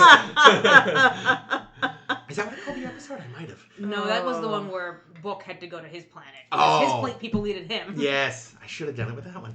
But, like, it's such a They contrast to, poochied like, on. it's interesting, because, like, again, my highlights, we had the guy whose name has already escaped me again. Which guy are we talking Zara? about? The one almost fucked Tilly. Oh, no. Cal. Cal, like, you get, like, he hadn't been there the whole time, so yes, they have to make you care about him all at once.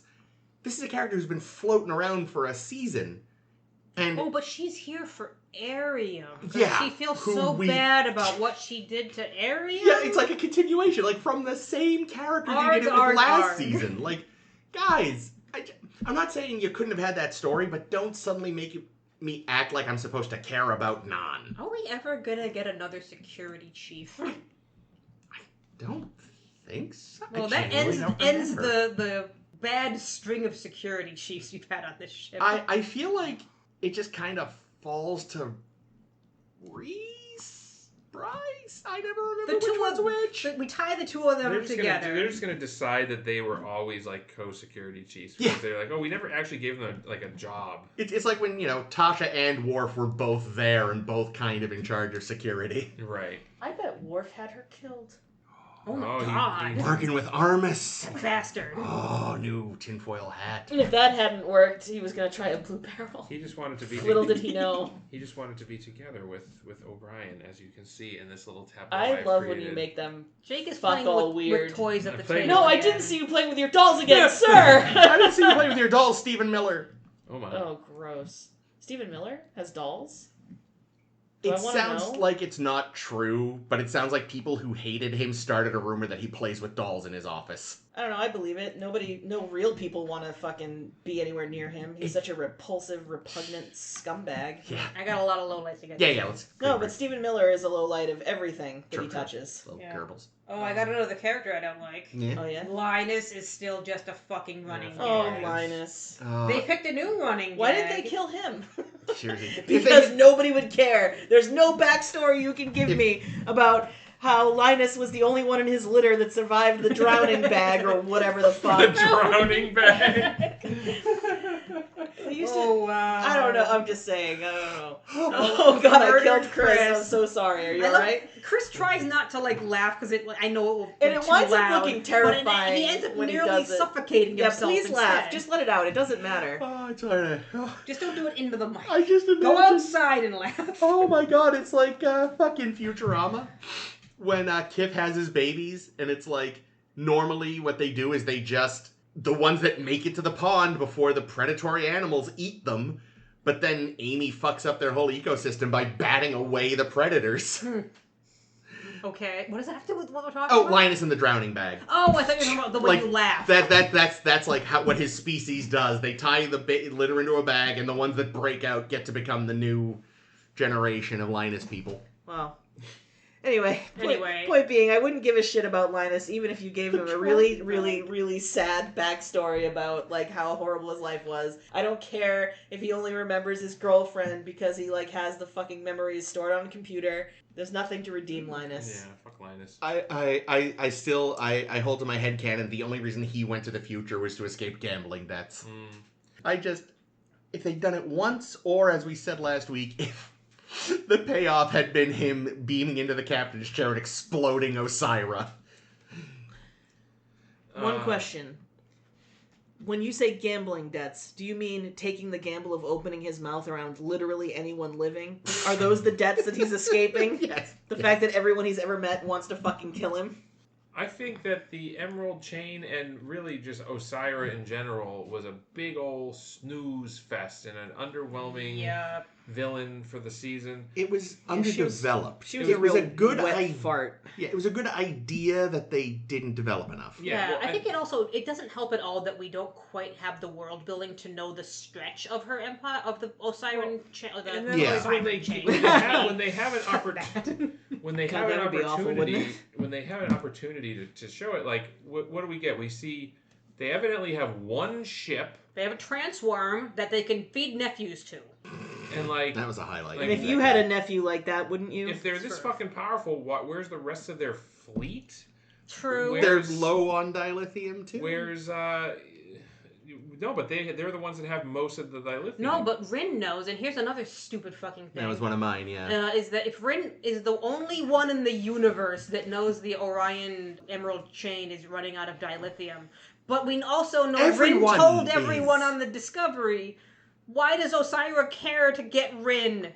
Fucking table flip. But also, like, how is that a secret? Again, true. Everyone is out of dilithium. That's not a big secret. Insert Gary Oldman, everyone gif here. Yeah, Who's running out of dilithium? Everyone.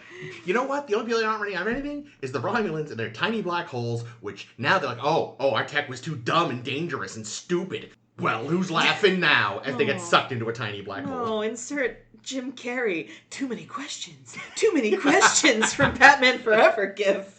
Oh, wow. Batman Forever comes up too often. Well, more often than Mr. it should. Mr. Enigma.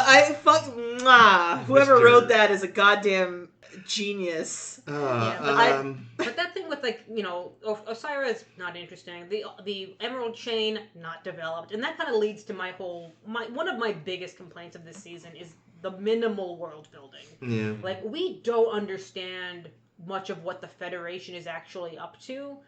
Because whenever we drop in on Vance, it's just him, like, eating apples and hanging out with Willa, I guess.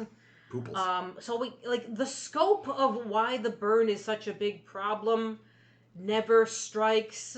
Yeah, and especially... I wonder if it would have made more sense if, like, the burn happens every so often accidentally, and therefore there's actually a reason why we have to go solve it right fucking now. But they don't build any of the world. Well, and also, like, we as the viewer are following the one ship that the burn doesn't affect, so... Yeah, and I also, like, you know, as much as I like the idea of the fractured Federation... Try that again.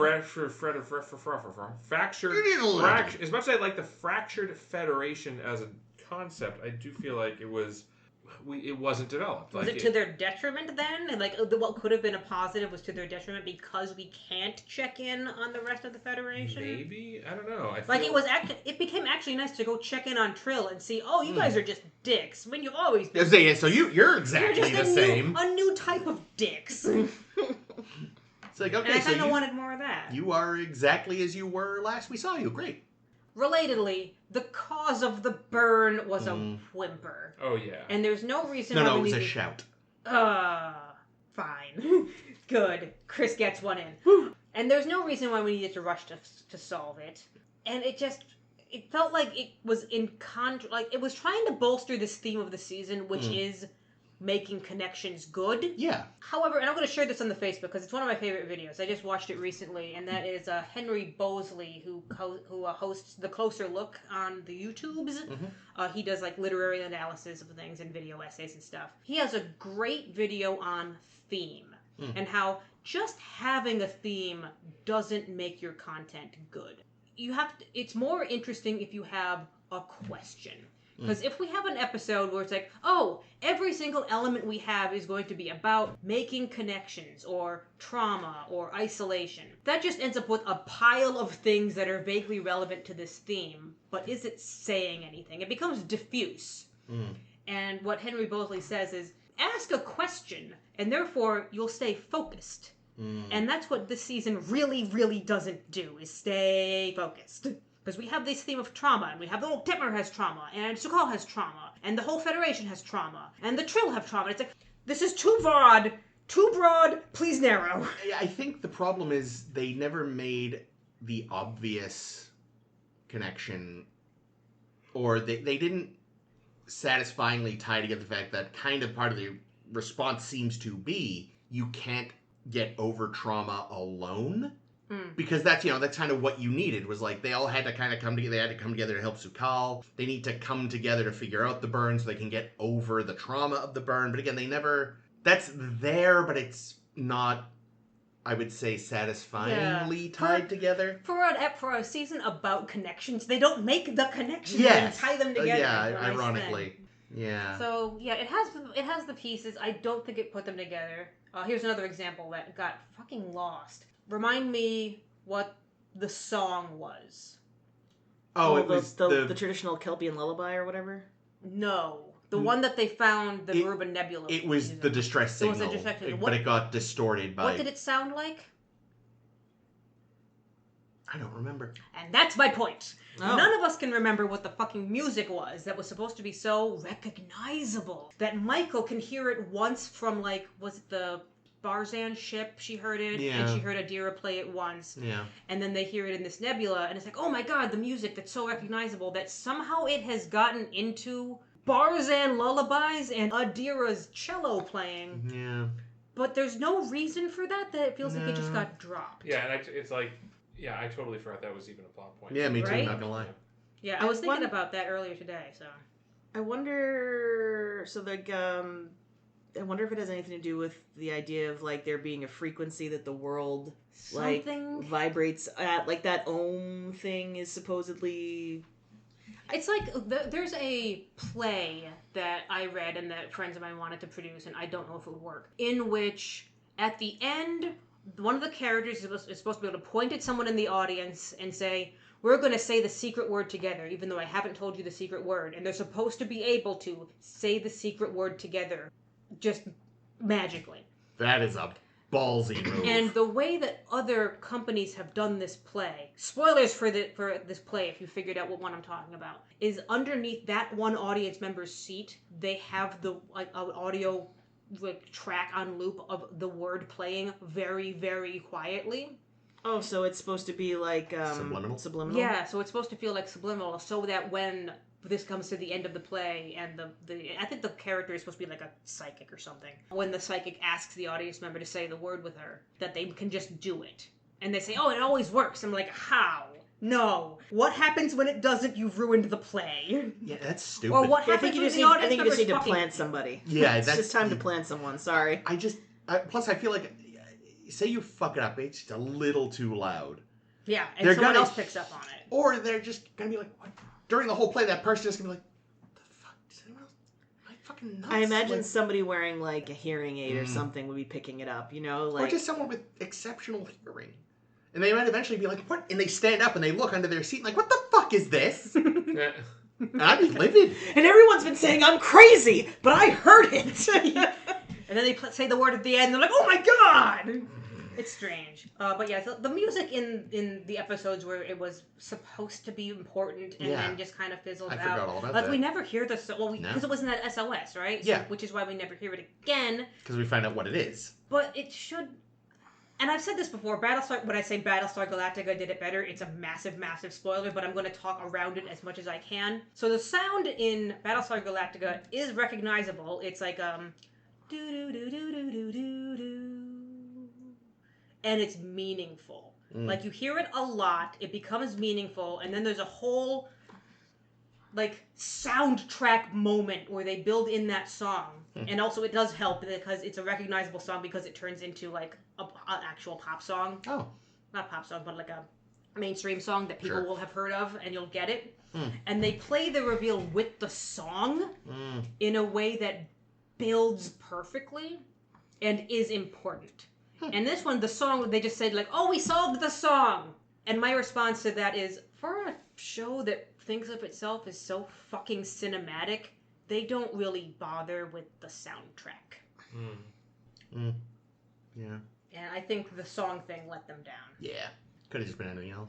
Why did they bring Georgiou to the future if they couldn't keep her? Quips! She needs to make quips. We like Michelle Yeoh. Yeah, I know, but, like, if you're gonna have to come up with a reason to then get rid of her, don't bother bringing her. Yeah. Yeah, because then the send-off that she does get is so unearned. And also, it disrupts the flow of the season, because it has nothing to do with anything else. Yeah, and what I was actually going to say was just the Mirror Universe bullshit that just, like, interrupted 2 episodes in the middle of the season. Yeah. And again, thank God for saving Martin Green, because if she hadn't played Michael like that, it would have been even worse. Relatedly, I also did not care for the Guardian of Forever to make a cameo. I would agree with that. I thought it was over-egged.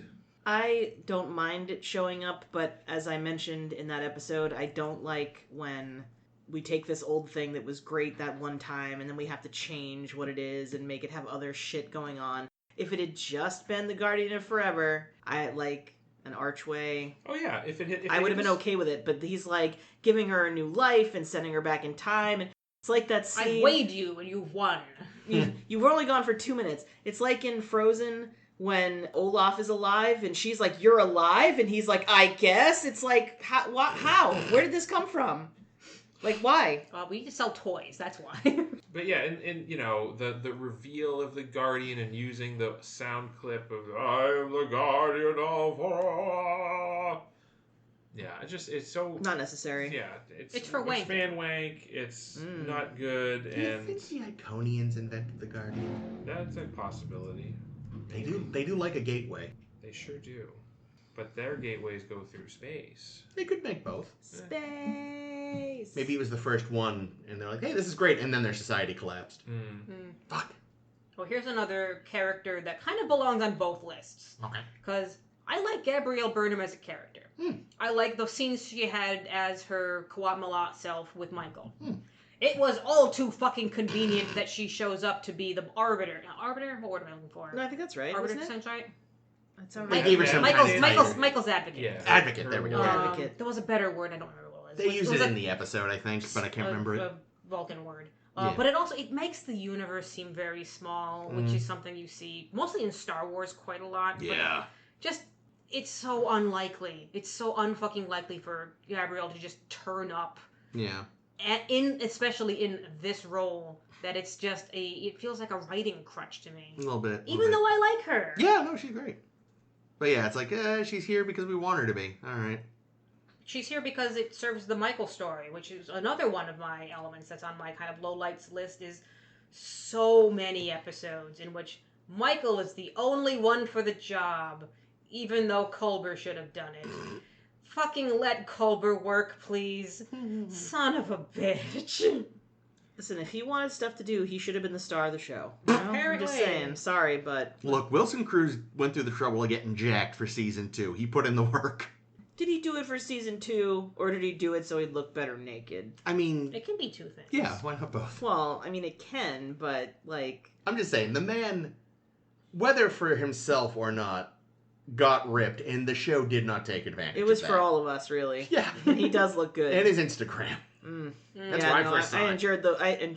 I endured those thirst traps. The fuck? Dear God. But yes, you're right. We should have had... Why? You know, we couldn't keep William Shatner in shirts. That fat fuck. And we can't get fucking Culber to rip a shirt panel. Come on! It's already so unbelievable Culber would stay with Paul. If you then saw he was also ripped. Whoa. Why? Paul's such a load. Paul's abrasive. Yeah, like, he's lucky he found Culber, because no one else... Like, I am amused by him as a character, but the idea of having to live with that man is horrifying. All right. I think Adira will soften him more, too. Yeah, I'm pretty sure that is... Next season, I do kind of want to see their relationship next season. Like, that could be interesting. Yeah. We kind of forgot about... We don't get another scene with Gray after Gray vanishes. We see Gray. Do we? Okay, briefly, when yeah. do we see Gray? Because I may have in missed the this. sick bay later, or like in the montage. Yeah, at the end. smiling at okay. Adira. But It's very brief. It was unclear Got to it. me in that scene if it was just Adira seeing Gray or if they had made a Gray hollow. Oh, no, they can't do that this quick. You know, it was just Adira, because they do cut to a wide shot and Gray isn't there. Okay. So I was like, I don't think they already have a solution, and they did the wide shot I mean, and they Gray have a wasn't solution. visible. They just have a fucking hologram. They figured it out already. Well, yeah, but they have to figure out how to make it do that. It's a 100-year-old ship that they did it on. They could Yeah, certainly do it now. they'll figure it out. They just haven't had time yet. A couple other little things. I gripe about this one. I'm going to gripe about it some more. The Detmer PTSD plot fizzled out and didn't land for me. Yeah, it's a shame. They done a good job building it and then didn't quite nail it. I disagree that they did a good job building it, because it felt like Well, not building it was it, but- flat. It was flat all season long, in which they just kind of remind you every so often. Detmer has PTSD without ever escalating it. Yeah. And I'm not going to spoil because, god damn it, I know you guys haven't watched the latest season of Strange New Worlds yet, but in a very similar kind of thing, Ortegas gets some kind of PTSD element, which does have consequences and which does build, and they do a better job of it in that season. So catch up on Strange New Worlds to see what I'm talking So about. they learned. Yeah, I think they definitely learned, because as much as you're trying to say, like, you know, PTSD is something that Detmer should address, and that is kind of the thesis you made, then she solves it by flying around and not dying. Yeah. Question marks. They kind of pop psych it after all Well, that. isn't that what Balana? It worked for Balana, right? And we griped about it then too. Yeah, I know. I think a lowlight was the criminal underuse, as usual, of Tignataro. Agreed. Honorable mention highlight for Tig Notaro, though. Black Licorice Black Gang. licorice. It's an accessory. I like black licorice, and I don't care who knows it. Alright, one final low light from me. I really dislike Saru getting a catchphrase. That whole God, I little plot forgot was about so that. dumb. Yeah, it was dumb. Real dumb. That's why they fired him from being the captain. We don't like carry on. Get the fuck out, Saru. Okay, but if that's the case, then I will offer a low light, which is let's fly. That's a bad one that was too. also terrible. We're literally already flying, stupid. All the fucking captain We catchphrase don't need bullshit captain is catchphrases. stupid. Yeah, it's dumb. I don't like it. Oh, and one final thing from me. I know we understand that the sphere data has kind of become sentient. We built it almost not at all. Yeah. To the point where I realized this after we recorded last week when the dots show up with sphere data in it. No one else on the ship is aware the sphere data is sentient except Saru. Oh. Because this has never come up except when sphere data told Saru about Buster Keaton. Yeah. And that has been it. Unless Saru is also like posting his logs around the ship. Well, like this has not come up ever again. The dots showed up. One other person, I think he kind of implied to Culber. He implied but didn't tell him what the fuck he was talking about. And again, about. I don't think Culber's a blabbermouth either. So Culber would have kept that shit to himself. Yeah. And I felt like putting them in the dots felt like an unearned afterthought kind of thing. I didn't like it. It was weird. I will say though, there was one moment that I thought was kind of funny. There was a bit briefly where like you see a guy like running down a hall, one of the like henchmen, and just a dot just booking it after him, and it's just like it can go really fast apparently. Weird. Like chased by a dot. It's like, wow, you better hope you get killed because your friends are not gonna let you live that down. I feel like those dots are a low light. Yeah, the dots are terrible. They're stupid looking. I do hate how they look. They're too cutesy. I think they're cute. I think a lot cute, of the but uses of the programmable matter felt unnecessary. It was just showing off CGI tech. Yeah. So where do you guys land on the season overall? Because I know I very much don't like season 2 because it's convoluted as shit. But I'm still trying to compare. Like, do I like this better than season 1? I wouldn't know where I rank it, but I was still entertained. Yeah. You know, there was Most some. part, I liked it. Yeah, there were flaws here and there. Again, why did you bring Michelle Yeoh to the future if you couldn't keep her? But yeah, no, overall it was. I think they just didn't quite stick some landings. But there was some really great character stuff in there that I just absolutely adored. But yeah, where I would rank it, ask me at the end. I assume we'll be ranking the seasons, maybe. But maybe we'll see. I don't know where this one stands right now. But again, I'm still enjoying the show as a show. Yeah, it's alright. For me, better than season 2 for sure. Yeah, definitely better than season 2. Like the first time I watched season 2, I didn't like it because I didn't understand it. And then the second time I watched season 2, I realized that there was nothing to understand. So the fault was in fact not with me. I'm not stupid. The show's poorly written. I'm not stupid. The show is. Fuck you, show. The children are wrong. Yeah, it is. Except the this children time, are wrong. we are right, unlike Skinner. But it was sort of validating though to like watch it again and be like, yes. And especially, Jake, Jake and Chris are like two of the biggest Star Trek nerds that I've ever met, but Jake is like king Star Trek nerd, and if Jake, thank you, you're welcome. And if Jake can't make good sense, then they fucked up. That's what I think. Yeah. But yeah, definitely better than season 2. I feel like season 1 is always my favorite season, but I haven't seen season 5 yet. And I don't think that season 5 is gonna displace season 1. You haven't seen season 5 at all? I've seen the first 2 episodes, something like or that, 3 maybe. episodes, first couple episodes. Yeah, well, I don't know. So, yeah, season 3, not the best. Definitely got some complaints, but I do feel it's better than season 2, and I think we'll have to see in the coming weeks if season 4 is also good. It'll be interesting to see how it works on a rewatch. But you could say that, like, nothing that they do on Discovery is going to be... it's a tough act to follow with, like, previous Star Trek. They're not going to satisfy everybody. Because you're always going to have, like, the fans of the old show that are going to compare it. And, there's always going to be, like, the anti-woke crowd that's upset that there's a black lady on the screen. They're really in a no-win scenario. A proverbial Kobayashi Maru. Oh, Billy. Black Cat chooses chaos. Yes. Anyway, yes, we do. They are in a bit of a Kobayashi Maru and no-win scenario because somebody is always going to be pissed off no matter what they do. And we'll find out more about that next week when we cover Season 4, Episode 1 of Star Trek Discovery, Kobayashi Maru. Whoa! Oh my god!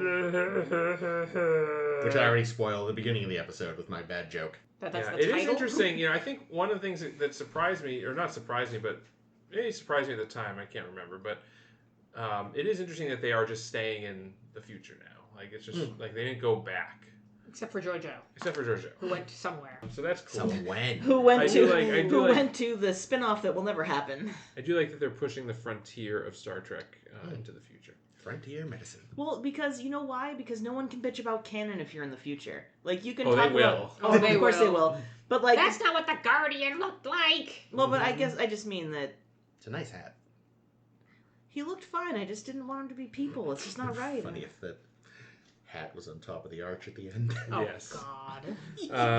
Yeah, so we'll be talking about that stuff next week on The Star to Steer Her by, the Star Trek podcast, which you've just listened to. You can find our blogs on the internet on www.tumblr.com/SSHP podcast. I'll have written up the wrap-up for Season 3, and it's up on the Tumblr. Check it out. You can also go to sshbpodcast.com. Which will also take you to the Tumblr. You can Same find page. samepage.com. You can also go to Twitter. No, you can't go to Twitter because we're not there because fuck that guy. Yeah. You can go to bluesky.com or something. Yeah, Blue Sky. Sure, that's the one. I don't know if it's .com though. I think so. That's a good question. Actually. Either way, It's go .app. Really? Weird. Fascinating. Go to bluesky.com.app and search for SSHP Podcast because that's our handle there. You can also get us on Facebook. You can download our podcast on Apple, Spotify, all the usual places, YouTube. Just do it. You're going to love it. I love my nuts. Until then, my name has been Jake. Then Chris. This has been Ames. This is always Caitlin. That hope was us? Oh, deep.